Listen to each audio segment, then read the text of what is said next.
Again, Newcastle taking all the 3 points, just taking a look at the bottom half of the standings to remind you how bad it is for Manchester United at the moment. They currently sit 14th in the table. They are just 7 clear of the relegation zone. We've seen a lot of Manchester United, obviously, Craig, this season. That opening half an hour, was it the worst? I mean, there's a lot of choice. Yeah. It's close. Probably is. Makes no difference, I suppose, what I say in terms of that, but it's just bad. The whole place is rotten to the core. Manager's finding that out big time. I mean, he knew there was problems, but he's walked into, I bet he can't believe, the unprofessionalism, the inability to deal with adversity, the inability to do the basics, inability to work hard, some of them, which was a problem before for the previous manager, who's culpable in his recruitment, but not the only one. And, you know, you got a back five, right? You got 2 wing backs out there, and you got 3 centre backs who can't pick anybody up. You got Lisandro Martinez, who's he's been an absolute disaster of late.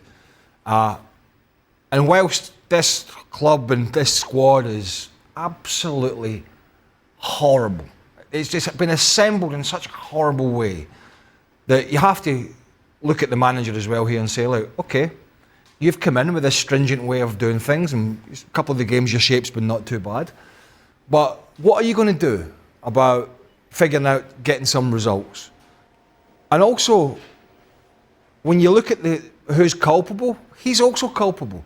Because any manager that sits down and thinks that he can play Christian Eriksen and Casemiro, who's gone, against one of the better, most informed midfields in the country at the moment. Newcastle are picking up a head of steam.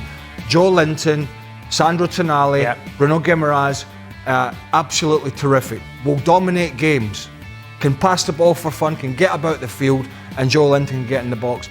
And yet, Robbo, he still thinks he can go with this midfield. So it's not, some of it's down to him. Absolutely down to him, because, and the fact that where he played Zirkzee, he played him sort of, I would say, through an inside left position, but he wasn't required to come, well, he was required to come back and defend, but he didn't do so. But I don't think the manager told him to do that. And Amad Diallo almost played as a wide right player. They already had Mazraoui out there, so they had 2 players in wide areas, and now they're going to be outnumbered in central midfield.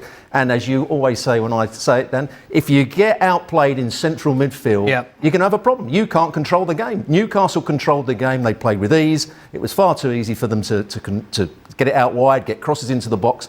And you look at the 3 centre-halves, De Ligt is a player that I liked when he was at Ajax, but he struggled at Juventus to a certain degree. He struggled at Bayern Munich to a certain degree. He's struggling at the moment, both for pace and for his ability on the ball. Maguire is a nervous player now. He's not making big decisions when balls come into the box. And Martinez, you said it, he's having an absolute disaster. Most of the things that went wrong defensively today, I would put on Martinez. He made the wrong decision when to step up. He allowed Isaac to run down the side of him on 2 or 3 occasions when he was onside. And when the ball came in the box, that first one, there's nobody outside of Martinez. There's nobody outside of Isaac.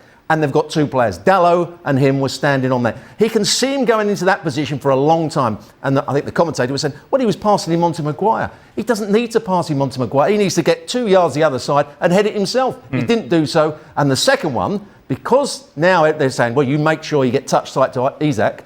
Maguire goes too tight to Isaac because he's in a not a very good area, and it allows space for the midfield player to make the forward. And again, Martinez didn't see it until it was too late. Poor play. When Martinez plays that pass at the Etihad to Amad Diallo from his left side, from that left side of centre position, he pings that ball in, and everyone's going, "That's fantastic."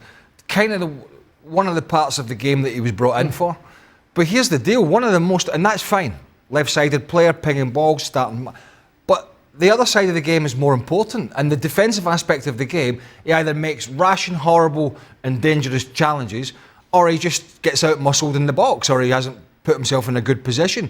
It's all very well having a left-sided player that can pass it, but you have to be able to defend as well. So he's got by on previous occasions, and he's a World Cup winner, so you know he's obviously a decent player. But he's got by on aggression and throwing himself into tackles. He's not very quick. He's obviously not very good in the air, and at the moment he's not reading danger. That makes him a poor defender. Ruben Amorim obviously has said, look, I've had no time to work with these players on my system. So it's a busy time of year. You know, we've had no time on the training ground, which I understand. But, like a broken record, Pereira comes in at Wolves and gets results straight away. You know, they drew against Spurs yesterday, obviously beat Manchester United a couple of games ago. As a club, that's what you want first, isn't it? Considering what Manchester United have done so far this season. It's to get results, to get victories, and then you can work on things. Well, there's been a couple of games where, particularly at the start, when I looked at this shape of Amorim, and I went, "Why did this? Clearly, they've had a couple of days working on this." And it's that first game against Ipswich, they had good shape, didn't they? Looked okay. They had a good shape at the Etihad, and so you looked at it and went, "Yeah," but it's sort of one step forward, two steps back here, and the difference is, you know, maybe players. And Wolves have had their issues. Of course, there was a bit of infighting and field before Gary Neal got the sack and results were poor. But maybe they're just a more willing group of players. Wolves, that is. But you said it as well. If you go in with Casemiro and Eriksen, with two central midfield players that can't run, and the opposition are going to play with three there, why did he not pick Maitland from the start of the game? This isn't news. It isn't news to anyone, so surely it shouldn't be a news to Amorim. Yeah. And that's the difficult thing he's done over time. He keeps changing the players and the personnel to try and find the right combination. That combination against Newcastle was never going to work. And he admitted that when he took off Zirkzee after 40 minutes, but it was too late. The damage had already been done. He had to play Manu at the start because he's got more energy than one of those other players, and he couldn't play Zirkzee in that formation. Zirkzee obviously taken off early. Yeah, you can't blame. I mean, it's nothing to do with him. He's not good enough. But it's got to be hard though when your own fans are cheering that you're coming off and then you're going. That's just a horrible scenario to be in. But his manager has put him in that scenario because A, he's not good enough, along with many others at that club, to be playing for Manchester United, and two, he is a consequence of the manager screwing it up. He screwed up. His tactics were terrible. Right. Terrible, and they got absolutely horsed in the middle of the park. And then he had to make a change. And by the way, even at 33 minutes, he was too late making that change. But the scary thing is here is I think it's a way worse than almost everybody imagined, because people probably thought he was going to get more of a tune out of this team, which he currently is not. Everybody's now talking about transfer windows with January and the summer and how many. I mean, that's how rotten. Yeah, that's how rotten it is, and I bet every sort of networking show covering this Manchester United team will be asking the same thing. It's like, how many players would you keep? And I don't care if Agate's in the stand, and I don't care about Bruno Fernandes being in the stand. Are you really going out on a limb and saying, well, we'll hang the hat on Bruno Fernandes? Yeah, because he's a liability. He's a talent, but he's a liability. So, you know, they've got defenders that are incapable of defending now. I'm not a big fan of the goalkeeper, for being honest.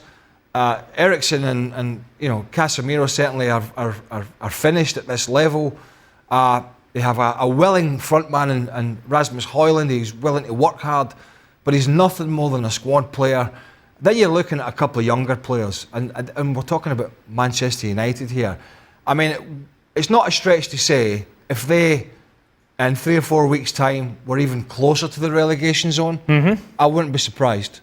I would not be surprised if we were talking about them being just a couple of places above the relegation zone, because when you see teams like Ipswich, who we'll talk about, being able to raise a gallop against Chelsea, when you see some of these teams down the bottom that are at least able to roll their sleeves up and try and get a result, then why would Man United not be getting dragged back down into this relegation dogfight, which I think currently probably going to be. Next up, Liverpool Anfield. Right, yeah, it's a difficult game. You know, one of the manager's jobs when he comes in is, I spoke about it yesterday, you've got to make the good players, the people that are playing well under Ten Hag, you've got to keep them playing well. Two players that were playing well, and they said they're the two players that they're going to build or two of the three players they were going to build the side around. Manu hasn't played the same under Amorim, and Garnacho now is almost like they throw him on as a last-minute sub. Who did nothing when he came who's done nothing. Yet they were the two players everyone was talking about being the future of Manchester United. He's come in and made them worse. So that's not good management. This goes. I saw a picture the other day. I can't remember. It was the last game that they lost, because they just lose so many now. Bournemouth. I can't keep up. It was Sir Jim Ratcliffe with his head in his hands. But you know what? I absolutely blame them as well. Yep. Because not that things were going to be perfect, but things would not have been as bad had they not sat in their backside in the summer and gave us all this twaddle about, Eric Ten Hag being the man and that. And so they wasted months and millions more on substandard players with a substandard manager at a football club he should never have been at. It was crystal clear after 12, 18 months or so. And yet this new sort of fantastic visionary investment team. One that they've already sacked. One of the people they brought in, they've already sacked. They talked to every Tom, Dick and Harry about taking the job, went out and spent more money, and then when the fire's burning away, they just sack him and then bring in Ruben Amorim when more damage has been done. And yet these people are supposed to be cuter at the job than the Glazers. I mean, the Glazers might be the pitch to Man United fans taking money out of the club, and I get all that, and I understand that. But what have Ineos and all the cronies that are around Ineos advising, what have they done at the moment of any positive consequence at the club, apart from the crazy, ludicrous decision they made in the summer, which was just to let Ten Hag give him a new deal and let him roll on. Based on one game, a cup final. Based on one game, a cup final. A word on Newcastle, played some nice stuff today. Good, very good. The midfielder we talked about, Tonali. I think he's done really well, having come back from his ban. He's come straight back into form. Jolinton making those forward runs. Isak looks an outstanding play. He didn't just play through the middle, he went out wide at times. Gordon with his pace. That's a good team. And I thought Dan Burn and Cher, apart from one mistake when he tried to play out from the back, played well as well, really well. He's turned it round, hasn't he? Yeah.